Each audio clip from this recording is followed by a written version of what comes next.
Now that we've built out this application that is using the entity framework to talk to a database, and we have views that will allow me to list restaurants, detail restaurants, edit, update, and delete restaurants, let me show you a feature that is available through the scaffolding tools on both the command line interface and here in Visual Studio.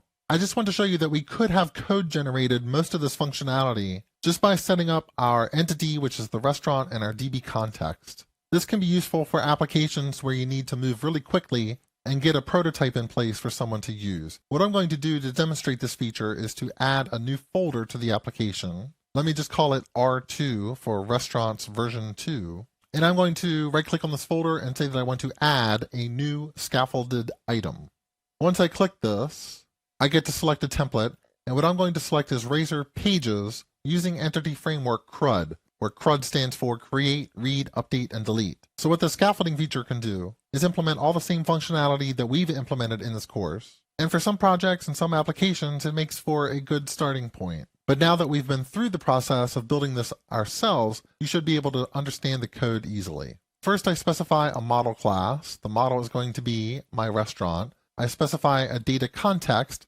That's going to be my Ode to Food DB context class. I don't want to create these as partial views. I do want to use a layout page, and I'm going to leave this blank because I do want to use the layout page that is specified in the view start file. And I'm going to click add. This is going to dump 4 or 5 Razor pages into this folder. And when it's complete, let's just open this up. Yes, I can see I can create a restaurant, delete a restaurant, get the details for a restaurant, edit a restaurant.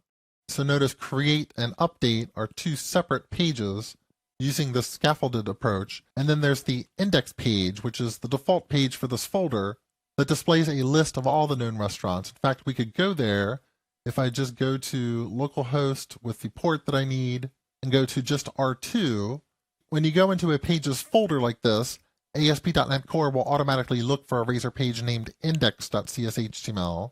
So in our implementation, if we had named the list Razor page as index.cshtml, we could reach here without specifying /restaurants/index or /list.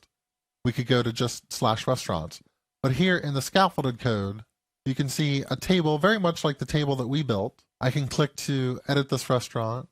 If I go to the cuisine dropdown, notice this scaffolded approach sometimes is not perfect. You'll need to do some work. You'll need to do some customization. But if you're comfortable getting started with this approach and comfortable using a DB context directly inside of your page, scaffolding out these views can be a good way to generate the boilerplate HTML that you're going to need.